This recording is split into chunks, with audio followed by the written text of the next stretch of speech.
Mamuaha Mamuakaba ba Coastal Television do don koreka sebo na ber na asan. Enwabiri madrebosom oye degetano do 514. Channel 54 you go TV do channel 22 is Sintedo ni Sento Gason. One degeta box na enwabiri so aye obati nyame ne pe mamedo don koreka sebo bra wa. No ne yenhwe nsama obidi ni mu akotini be. Unit committee chairman na owo anthem iskafa mantem that to go achirime de aho na tete a owo mepeni naran obi ye dama dodora wo brono do da oboboa osanda seyiko na yiba na so aka bande nko ntafenchem ankoda abandama brono no wabira pa kakrebere obi nya odo wodebon na ka damara na Cape Coast CCMA kwanchefu pay no dano honorable judges on mbeshebo hwe ogwade tifi Dr. Kwame Mentanyakun waya manzira mambre wodi aso abo wonsi ayarsabia ma da wowo ogwane tifi rumpo da okrum ena nankadofo ebusia wodon ko kasebam ya so University of Cape Coast UCC waya manzina mambre na wama adesuafo kwande wo mosua de wonfia nan mfienum ntem mfamwa ma wankeso so wo mosua onwe peye dam roba ya ebreboso na wo pia daterefo wo pemdifa na na munyanum so edu ho aka wonde ampa usua da na usua de fi oye University of Cape Coast UCC ebusafu iyi na nsembia akawo na nwabiri medrebosom de donkor kasebom na nsamni na no be yodo no akoye ya ibepeja ndasoso nko omu no yedama disa gift shop edmoku a waja tumede ode achate de bamahin na bra yerbeti oye valentine ya hyesan fefefe da kama hin adofo da kama nuanom ama wonso waja tumne nuado na yankodon owo ehunintem papapa Disa gift shop de ache na ehwehwe a edebekwa kacha odofa olinya okwa car obahyehe wada creative fefefe na etum na a presenter ma wodofo bia disa na da woma daba na sedel bisu nkoma finger link osis de bana pa na feel good pa usande benya hoden ejawo na da edibana ka ho na sefitara pa bepum sese ne diban to yema oyedene pa ebutu begbe wa no mpo ana ho kekere be so nkokra Sunday diban nyi uyem ono nti na finger linking fast food and catering service de diban good pa asede bi so nkoma oye NPA National Petroleum Authority osi yusu gas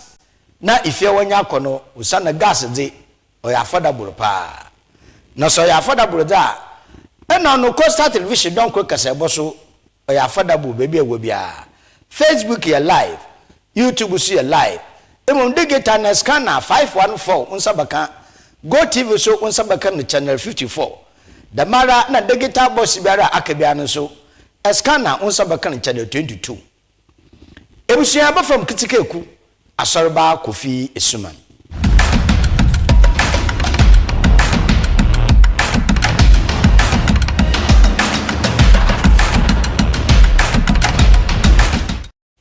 afi yanje na yanje nsama numu nchechirem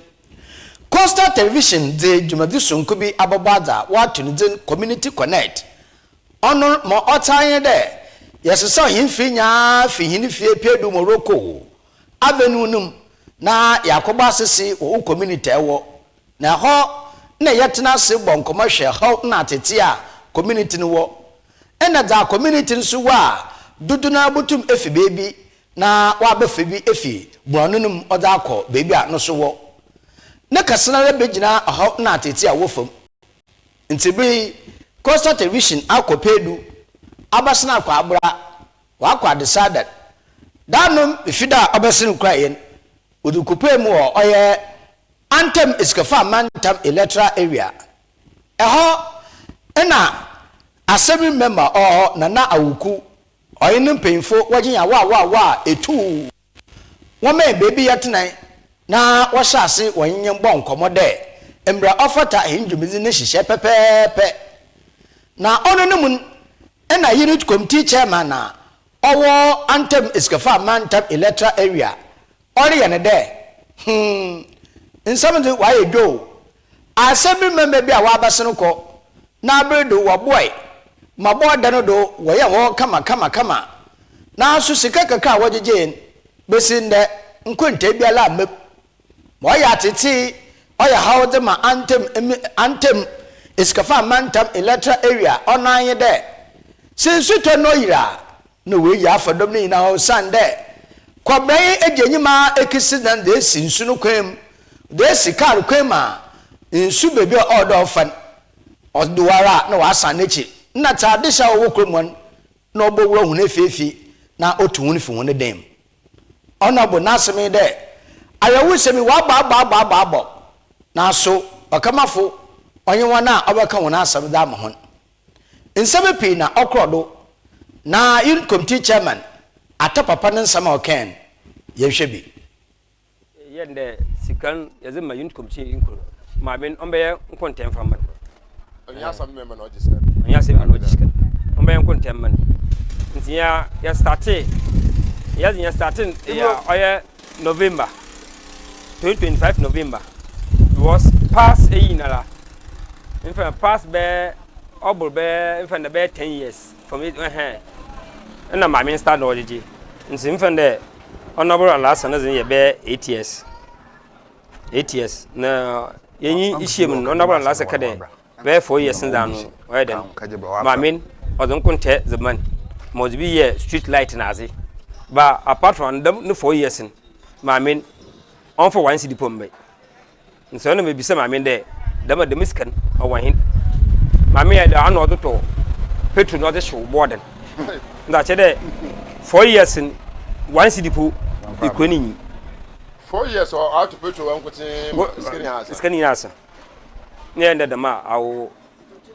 akan ya ati nsi se pere starting fofo nsi ya me ye mende ede biala bo se won otulogu pa okay ede biala on va 50 Ghana from da okay no so be 50 Ghana nzi okoro botuma on tuma doso hey nso men 30 yes 30 yanji nso prayer no se the ma obotum 35 na ma me de nka chemi committee de wonya aboter se peto na nto a adamen so ne semina nsi dam 35 no kan yinsu ede biala on for dam 35 mra dam 35 chere bosom no be ye 1050 okay be 150 be 1050 nsi bosom biala the miska expecting nemo be pere ede biala the miskan yeyi unit committee yekuro ofan nabi unit committee that's time biala de biala on be yes information opono on be yes information na masa aya roho ye na ka bibia mo ye dia na ma 16 days no for one city pombe no na bo me ye meeting dey na ye kwama me ode ye kare skan fa kama the most musi na ezaka mana also nes denti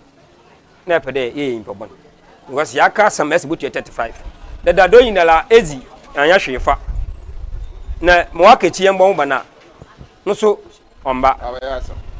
no be ende obasren na oji skebi won bo no be man 100 Ghana na kutu no American inti siskina ready CCL family onye ready anu so if border ndo na ikromafo wontungu free na ehun de border ikroma otugu free no good pension so na chere revenue ho achenye sika ho se nyesika nchane pacho nti ye rasu no da wana na yenji ane nti be 3 days time no di 300 Ghana zebe yes ya yenji ayen o ma no di 100 aba da chere bo so mra do 1080 or the 650 or 600 be another month on kaka 600 was a can edwuma no yen aya makruon onye unit committee assembly no aya makruon go konsu no tubo do no ewi be yanko ntia makruon na kruon siala yebo som kekei damiske ni yenya na kruon a change aze yen fisika ne fanye ya kan ni na chiro no so you obscene obey say something. Yes, you jan another month the same 600. Nese opre there is la we butu en ko bisa na 1000 yambe 600 that be I never ntioko. Nti ye adwuma ni ye ntioko. This ya metre we do period ye up to a on to face kamba. Nti ye tena form ye tena go there is ma me pe dey pam. Na we dey pam no so a o ye issue. Nti me me pam. Asoba o border no ni bia. Border ni e mo waye. Nti na se na mezi a municipal car a study 18 border you about 10 years old. Eh, ntawa Kilimanjaro. Kilimanjaro. Isela yenyi yenyi eyiwo ho yenyi ya containers bu container mutu anu manko eyifu nko fi mu yefi wozu zoom lion mo ko no office mo ko panyin na me ka che na ntem your problem na che pede nyala container nya ye bi na che za ntem zin because yes no one no for the main o ma de ko o mebi map now na che nya ye yezi nti mo ye inde papa 50,000. Oh yeah. Papa 50,000. Monsieur Mati, the mamma bo ma semi manamazi. And say meeting of 50,000. Or Swiss more the start here, yen the miscable to the good tree. The chair founds near then as a checkle. And see, I junior in the Borden, Yama with Ni Nako near Tamona, no the negum, but we know character time, even your continent. Ne, yay. Nsi Borden also Borden obo ishala waji nsim Borden na ji nsim si ye besre the municipal what yanka o bo na omboen no machine no ko kada machine wa say this a machine no yejuma nti won be na ombo ni nti Borden ifio na ekonum onto because azoti say ye be aba ekoi ebenya nti ye besre municipal no omboen but now ku wetu anu mo bia wetu wan mun bia mama me ka o me yeko o so nya abtel oba o machine o be fufuro oba machine be after now nti ya bese the municipal so one boy na ye Borden yin fiwo because about 10 years o adi ensem na atapapa ka se wie yi no opeyina oye odukro wo antem Nana Ahmed na so nenu asem to gode impempe yanredi insusam ahaw antem community no papa na waye nsuri na wawie no obande bogom djibezi be kodo adafa obaba ebi pe bebi akenu ye ya na waye mugase usande wonyi public toilet na ma wo no mfa wotwe ntem a ubububun a wo de wusi foforo aka ebo achimende boafo one wana yente de na Ahmed nsama adutu gone bi you dana no pi ebi le yesu sam nsu o mle o pipe ha pipe amba on tamba papa na se ye bi hele ke se bo hol bi o bu sam na na ti we sam ama se pipe mba ya de wato ono do na da no da ye aduku sa ho hen kasipa yin hen tefisam tefi yeni public ejenandan yeni public toilet bi ha munyu public toilet wa ha bi yin wa te obu ha previous government o yen obubun le woli si fufur wow fufur na wusi wa bo na jaben no so no wa de na je to so isia sisa ama ihe wo chiren okrum ha ahọ bakruma asam na ahọ ba obre che yin pa nyina so wotuma ye toilet wo fie no kwanyin ni pa nkonkonkonko bi wa ye toilet wo fie na anam do ama ahọ chiri wo toilet sam de sa le aban awa be on she ni on she na o men toilet o me ka kuri ye men why ye woye ya ko du bebi wo jai we je so be mfa anya bi ye hia mwa na mwa na hia do be ya men Nana Ahmed oni odukro wa oda antem ikrono ano wo antem iskafa mantam electoral area ni nara Coastal Television community connector danu yakro ho ikizi djuma otedam yenche nsam do na yemfa donko kasebo no nsam mra wa ogwamensin krachipen honorable George Justice Atta onye mbreshebegwenya a ohwe ogwanetifi honorable Dr. Kwamina Mintanya akon ayine mpanyimfo akaye amande na mamre de keep question of when hia sam do yinsu do ye ayasabian nyamena na dawoma kekre biara wepeja de kita hunin nsem no obutu ho anomar wedi ho dwuma na woda hye adehye won nsa nto de kanu okura futu na okube oye nsu ana efutu school ana efutu kraneken obenya boho nsu papa na woda somadehya obaba ayasabe ho na nama eyaba odikan oye efutu himba na raso na oye konti himba wo ogwata isa cancer me na de nsem de tugwa yehwe da na kan ni bi yedi yeyem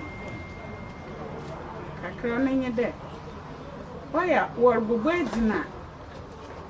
radio dupo de bia nkafo kan na wobo edina nkro wo ogwa mensima efutu wambo se wosuro he no se wampia he asamo ntumu hu anda assembly man odo ohwehwe no hu sense ko normal mate wambo he edina wo bibiare na nche yenyim de nche wa bandami nche dia eha efutu ye kuro panyin ntindama ni bi wo ho a ode ofi ha ntimarkama wate next time so wakaya bibi wo ho no wade dwadwa ba na ba ha ya mpini ya mahu kwa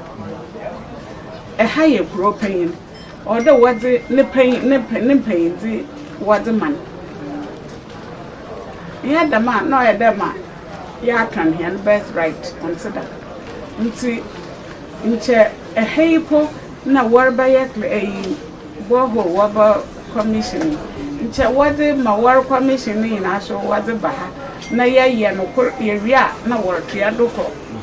na wonko baby one branch na worwe na one san one bamwet this is there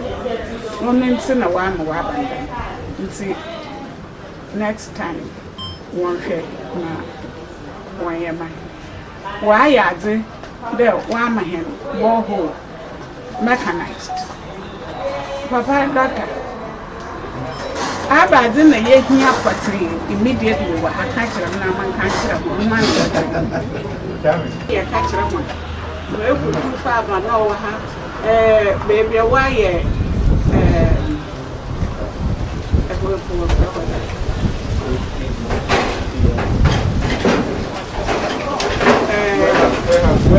warehouse no so why am asise binum wa fefe osanda wo mumun kata bi am masrede se bibi na woya ana woje asasa wo bo modi na wanya hon kata do you understand yes you understand that wanya hon kata munzumu ama odawa ibi bana approacher we chana we do wa pa no problem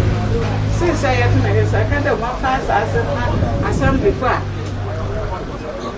meeting me on him name o Sunday adre ma hone wo ma hwe na nkrofo wo ba fafa nti wo hwe na bibi enya waja wanya hu nkata mu nzubu afiso sedama wakai efutu oye the propane oye prodada like almost all ancient kingdoms rise na wa for but efutu okro from na wasan orbebio wawu simpa wawu drama wawu me sindam krofo ba ha ki wo fi sure ha na sinde na woba na asase kakra wakan won ye bibi nsuduma hen nwana wabaye dwuma o ha bebi a wabatina na se bebi a wabada emergency ba wabo ha to be a day or two na wonhwe ma so one fan there me hana betina ma why late na mengo one fan pattern. Here, one of the mechanized boreholes are here in Cape Coast. This is a Futu community. Now, this borehole has 10,000 liters polytank. No, in the day, you try the man who made when you need ya, and you're over. Since we come Amen. Amen.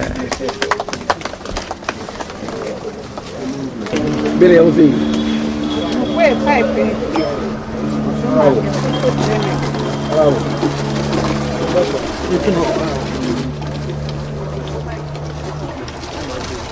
Did you have one? Once you have one,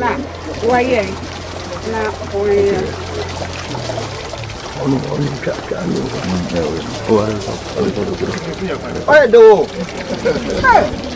I said I was easy to man.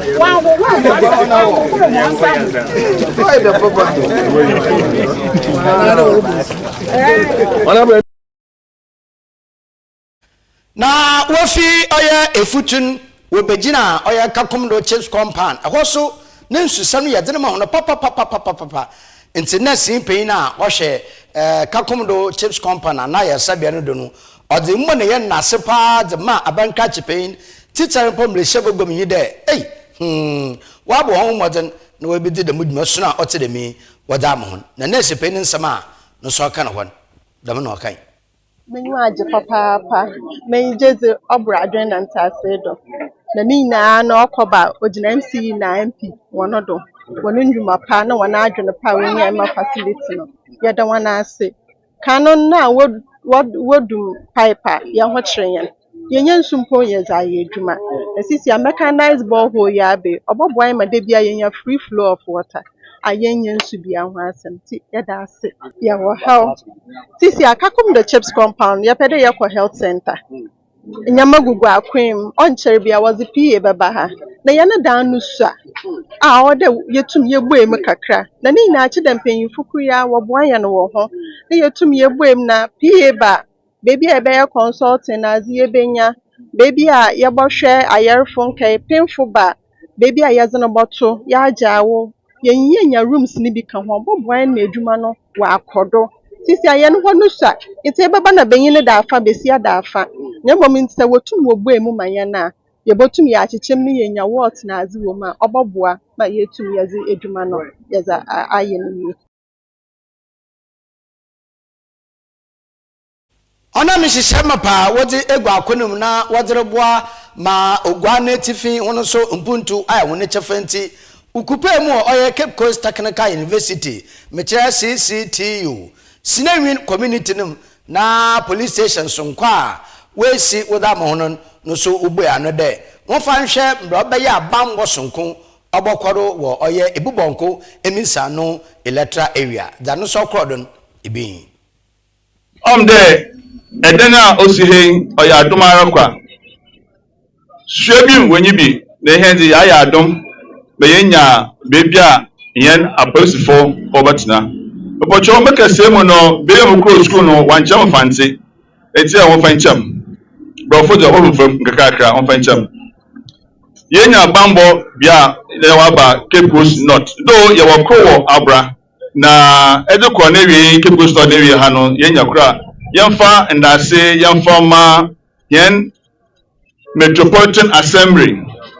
mbwa wazabwa Cape Coast North mbocho membo nsemo wanan Cape Coast Metropolitan Assembly wo south to next wabwa north yere wanase bebre ninya ayagwa na yose waza yenu wana ayen yebese mpemfo na nananma wo Cape Coast North zawaza be onu nchede yebechichi yenba ezegwa ha nemo mamasan de anu nde yiwa behenti yenso yam ayabambo kasedo mehen se yanu wo sora yebenye binu wabata yin echi yebese de abambo efuna wo yemu no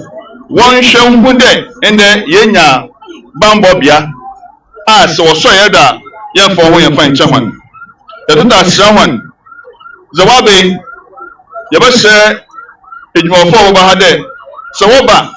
edeni tisiade oyefe de every member no yen maintenance oyeden ya ba se wo maintain no mehem na yen so yen bie oye krebohwe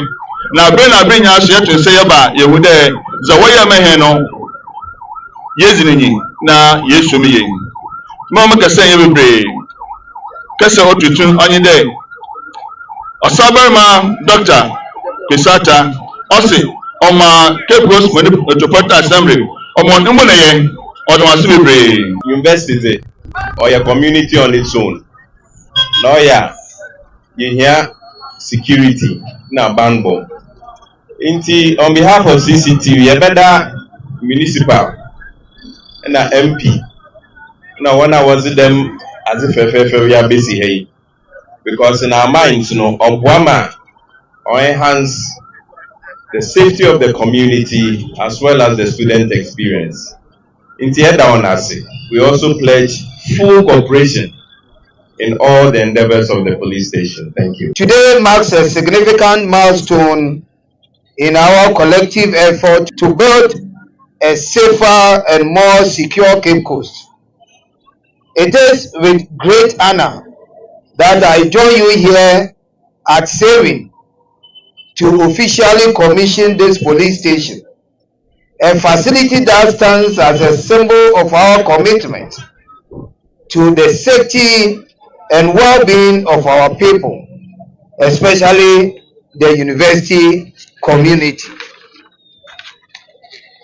Security plays a central role in community development. When residents feel safe, businesses thrive, schools function better, and families can go about their daily activities with peace of mind. Then we can say there is growth and development. This police station is therefore more than a burden. It is an investment in stability, protection, and community confidence. The construction and completion of this facility reflect the collaborative spirit between the Cape Coast Metropolitan Assembly, the Ghana Police Service, and the people of Cape Coast North, represented by the Member of Parliament. I am grateful to all stakeholders who contributed in diverse ways, from planning and design to construction and supervision. Your dedication has made this day possible. To the officers who will be stationed here, we hand over this edifice with trust and expectation. We believe you will use it as a center of excellence in law enforcement, community policing, and rapid response. Let this facility enhance your work, strengthen your presence, and deepen your relationship with the residents of this community. To the people of living within this catchment area, especially the Technical University, this station belongs to you. I encourage you to support its operation, cooperate with the officers, and help maintain the facility. Security is a shared responsibility, and together we can build a peaceful environment where development can flourish. We are also commissioning mechanized boreholes at the Emisano, Efutu, and Kakumodo chip compounds. These facilities are critical to healthcare delivery. Clean and reliable water is essential for emergency care, maternal health, sanitation, and the day-to-day work of our nurses and community health officers. These boreholes will significantly improve working conditions for our health staff and enhance the quality of healthcare for residents. This improvement in water access is not just a health investment, it is an investment in dignity, safety, and community well-being. As an assembly, we remain committed to delivering development, one project at a time, and today's commissioning is another clear demonstration of that pledge and the central government's commitment not to leave any uncompleted project to waste. Ladies and gentlemen, with great pleasure, I thank you all for coming to witness this memorable occasion. Thank you and may God bless us all. Yes, sir. Nampia ya dom Cape Coast North. There police stations in Pienpe, or UCC police station and Abra police station. Namia ya dom, or Sewin Krum Haso, Yenya Kroha. Mezida Anya Metem Bosoze, near the Bisuko, Efutu and Clivo, now also Wenya Oil police station or that area. Okay, I'm going to police stations in Kumunsi. Usani and Beriazi, a baby Ababato. But some more cordonancy, or if you one Nzie no nkode mo ofata na oyede wo ba na wo be hye bi hotedam ye bobon pe de ye mount akwanja na wo mba na wo beti wo ne mom de obobo yan wo ban ewo bibi ayewe na anamon bi ankodo wo tu ma wo ba che wo zo na ba no wo ntumentu dama anamon no ye zen hye so gufom na nyame ya adema ye be organize pickups yes be ma police phone oye abra na ha na won so wo tu mo patrol around na wa ma oye security issues no so wa go phone into the mayor ye ba no ya be commission FFL ni exam saving phone be kadama yakopon on hye yara o me no do o me etima o me nyansa ni nyen famboa na Ghana onko na him e won ase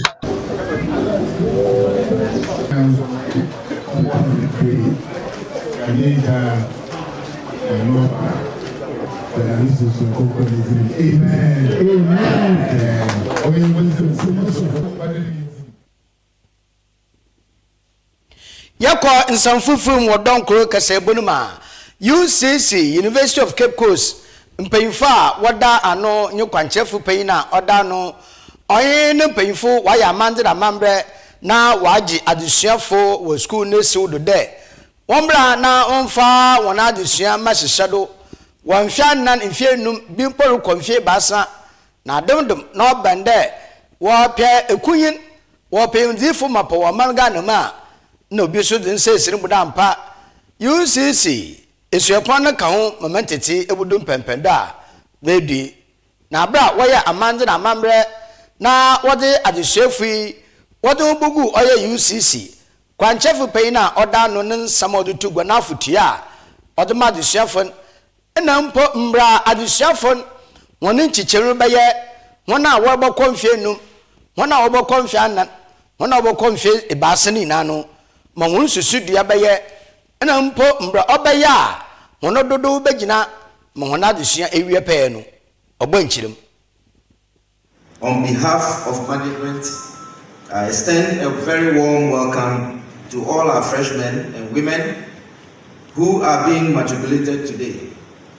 Due to the exigencies of the moment, this ceremony is being conducted in a blended mode, with most of you joining virtually, although it is ordinarily held in person. My dear freshmen and women, congratulations on choosing and securing a place of study in the University of Cape Coast, the University of Competitive Choice. Let me assure you that you have made the right choice in deciding to join this academic community. Your decision also reflects the confidence reposed in our academic excellence, evidenced by the outcome of the 2026 Times Higher Education Global Ranking of Universities, where our university maintained its position as the topmost ranked university in Ghana and West Africa for the 5th consecutive year. We also ranked among the top 11 universities in Africa and top 10 in Sub-Saharan Africa, while sustaining leadership in research quality across the region. These achievements affirms our university status as a world-class university, research-intensive university, committed to excellence and global impact. Registrar, distinguished colleagues, ladies and gentlemen, I wish to share a few thoughts on the matriculation oath. The matriculation ceremony marks the formal admission of students into the university and provides you with the opportunity to pledge your absolute allegiance to the university's authorities. The ceremony itself, though short and simple, is very significant in the life of the university and all freshmen and women. In this ceremony, you will take, or you have already taken, the matriculation oath, which affirms your studentship status within this university. You then become statuto populari, that is, bona fide junior members of this university, and therefore entitled to all the rights and privileges to which you have been enjoined. You have pledged by this oath to abide by the rules and regulations of the University of Cape Coast, as well as appreciate and cherish its objectives and goals. As you may be aware, the university has challenges with respect to students' residential facility on campus. University management is doing everything possible to ensure that students experience a congenial atmosphere for both social and academic work. Now, on life and learning at UCC. At the University of Cape Coast, we provide a stimulating environment that offers a wide range of academic and co-curricular experiences. Our lecturers, scholars, and researchers are committed not only to helping you earn the prestigious UCC degree, but also to expanding your understanding of society and the world at large. Dear matriculants, we are proud to announce that 2 members of our academic community have attained notable international reputation and recognition. Professor Robert Peter Biney of the School of Pharmacy and Pharmaceutical Sciences has been elected chairman of the Africa Regional Committee, ARC, of the International Brain Research Organization, IBRO. In addition, Engineer Professor Ernest of the School of Agriculture has been selected by the International Atomic Energy Agency, IAEA, to serve as a chief scientific investigator in a coordinated research project, CRP. Distinguished ladies and gentlemen, these global accomplishments places responsibility on all of us, including you, the matriculants, to uphold the core values of our university, namely academic excellence, equal opportunities, empowerment, ethical behavior, and environmental consciousness. You should feel very proud that you are part of such great academic environment. Congratulations once again. I thought you would clap for yourself. Well done. We pride ourselves on training students not only academically, but also morally and socially. Our expectation is that by the time you graduate, you will imbibe the virtues of discipline, responsibility, patriotism, and ready to contribute meaningfully to national development. Mr. Registrar, distinguished colleagues, ladies and gentlemen, permit me to now touch and give you a brief overview of the 2025-2026 admissions. Ladies and gentlemen, the race for admission into this prestigious university remains highly competitive. Statistics from our students' record section of the Directorate of Academic Affairs, as at yesterday, indicate that a total of 24,457 students have enrolled. This figure comprises 11,178 regular undergraduate students, 7,980 distance education students, 1,296 regular postgraduate students, 3,689 distance postgraduate students, 300 and 15 students from the satellite campuses. The gender distribution is as follows. Males, undergraduate, 9,450, postgraduates, 2,766. Females, undergraduates, 10,023 students, and postgraduates, 2,218. What that suggests is that at least you can see clearly that for undergraduates, we do have more females than males. Give yourselves a round of applause. The ladies are doing very well. Permit me to now touch on student accommodation. Registrar, distinguished colleagues, ladies and gentlemen. Management is aware of the challenges relating to residential facilities on campus and is making every effort to ensure a congenial environment for both academic and social life. I am pleased to report that through the approval of the University Governing Council of the Guideline for Strategic Partnership and Sustainable Financing for Student Housing Development, management has started engaging some private investors from within Ghana and outside of Ghana to join us in a public-private partnership arrangement. Management is also engaging government through the Big Push agenda aimed at addressing critical infrastructure deficits and driving economic transformation through a coordinated public investment, innovative funding mechanisms, and strategic partnerships with credible investors. It's a UCC, Quanchafu Pena, Odano, Ono, na Obey, Ano Wabra, Adishafo Dodo, Wamahun, na wade wonu mesia wade abase shadow mfi basa mfi anan bimpo boko mfiesia na oda hwema wonu mesia akwankan di aman ya chedonko kasabondo na yakọ henanyim na BBF yejumoku a wetu wesi wode uboboa ma babulum na asama oka kunafo nanjanka ubahwa wonan ubenya ginado we ginado papa impo anka bana de obofi hu n'echiri ena wahen eje wahen ana boafo mpo oni wona eyenti BBF danu bosumi yala obewiyi ma yahye bosom fofrase bosumi ebia na yewomi bosom odi kan wa afi biare mu ne da otode dasa na BBF etesi wode wode ba ya daye wode aboa onyi bi ana mpo kunafo mo boru hu fo kra na wode ma doye otiremi wode akwaman na bra wo ya doye wiyin Coastal Television yen nua UTV yen BBF kwanchefu peyin bonko bi sentiri potia onom de ma ore yedamaden na dori nya no echi nu moku ye peye pa one oba penyina wa wo mbe san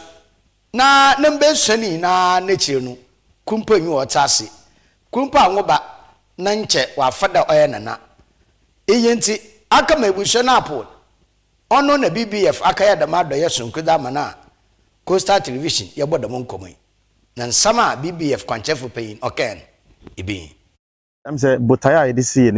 eni so se be eni se ye be hwehwe emobrohufo omo yare omo nibi na ya extend our helping hands to them nti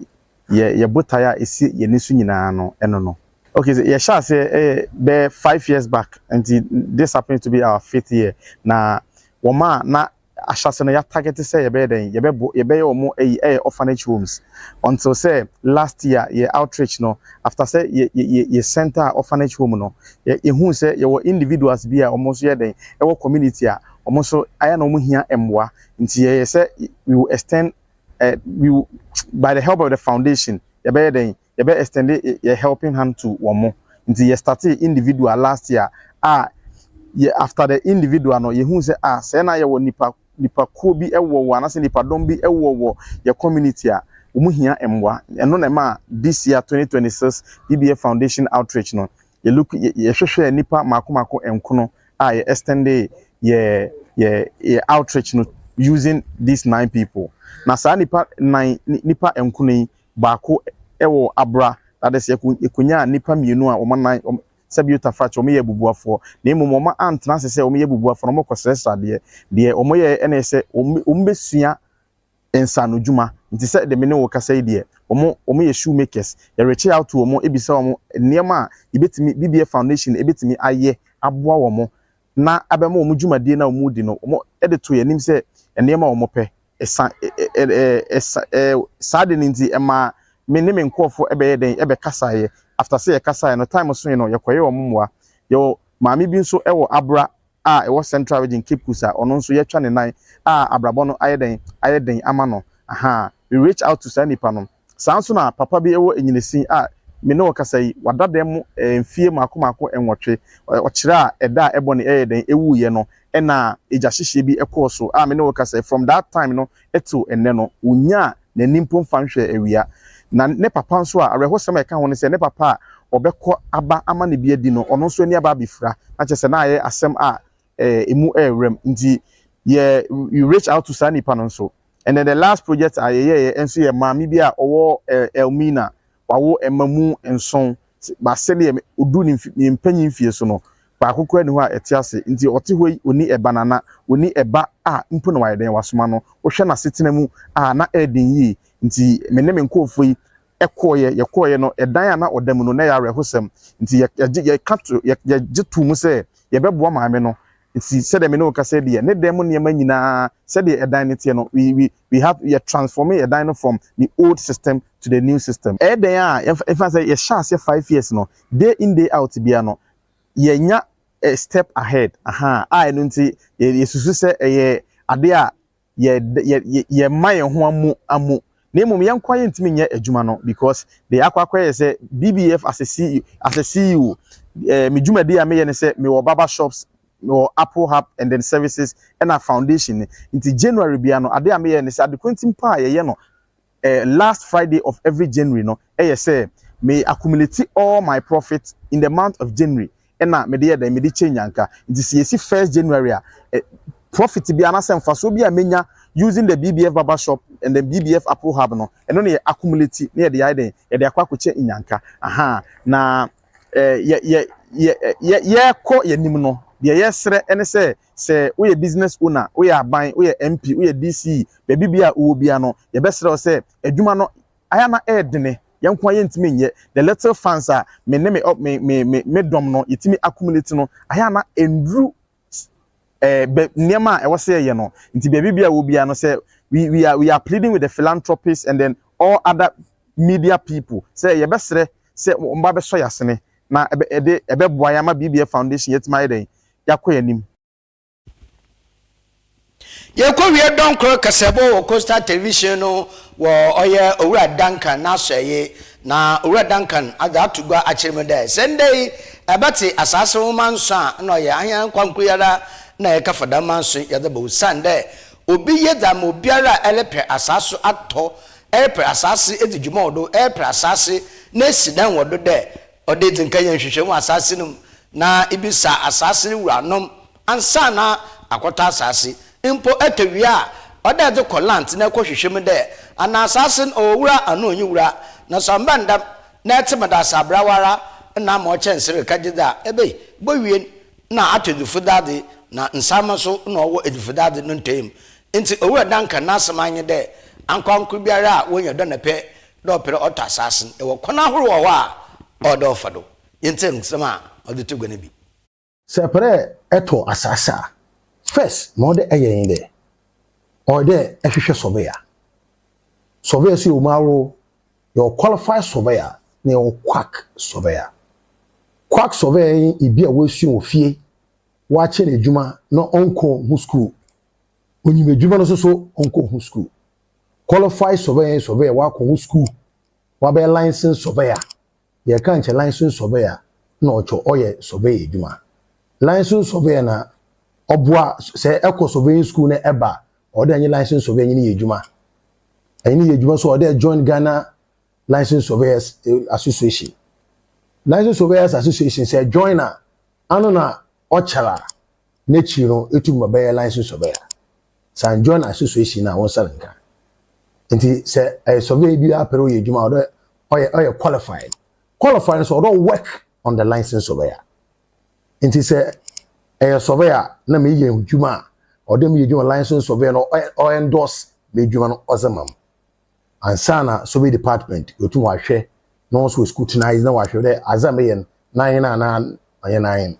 so yen 9 na so be department wo background na details na pick him de ye me dwuma de GPS ye dwuma no de makesi ye dwuma no so baba na wa pick na wa plots wo so be department we hu de ana azam ye no ma ye di ana ma ye ni na wa hwe na so be department wa hwe na regional surveyor no wa endorse the signature say a lot to asasa obi baka cho de na asasi oni orotan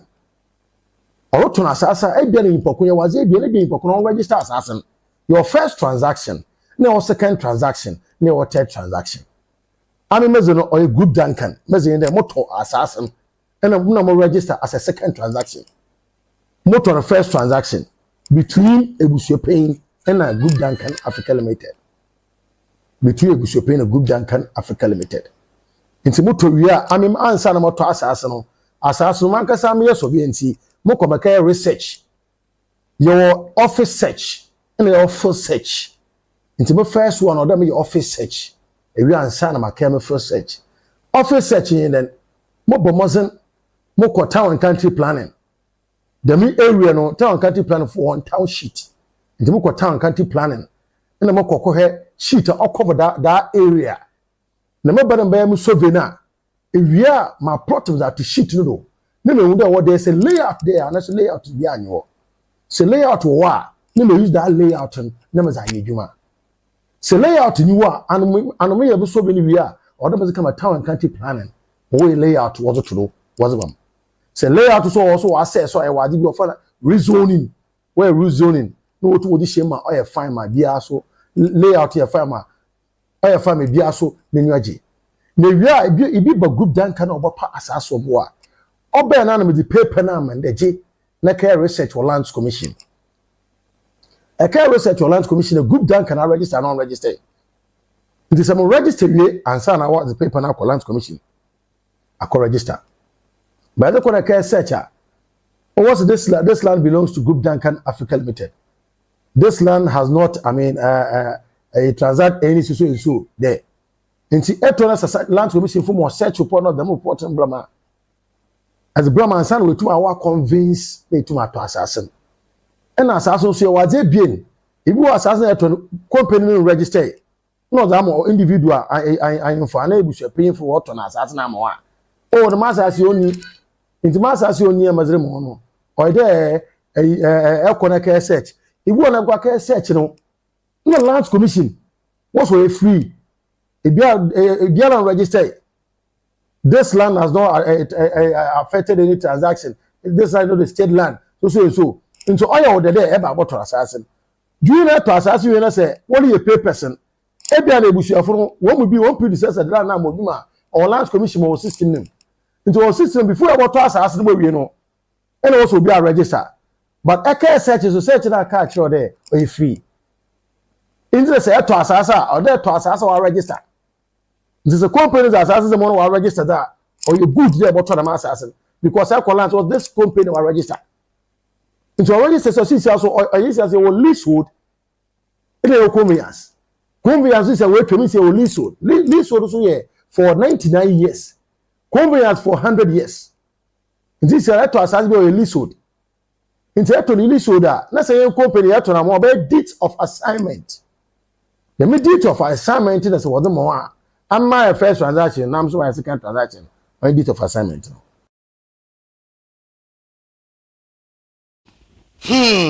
Over Duncan on another Duncan group of company ano Ugahan watching Yabafado na Ebinya Sasa no Hundiare Yasam na Ididi Hijma Fe. Ebusiano do nebejina na yet don Crickasebo Costa Television no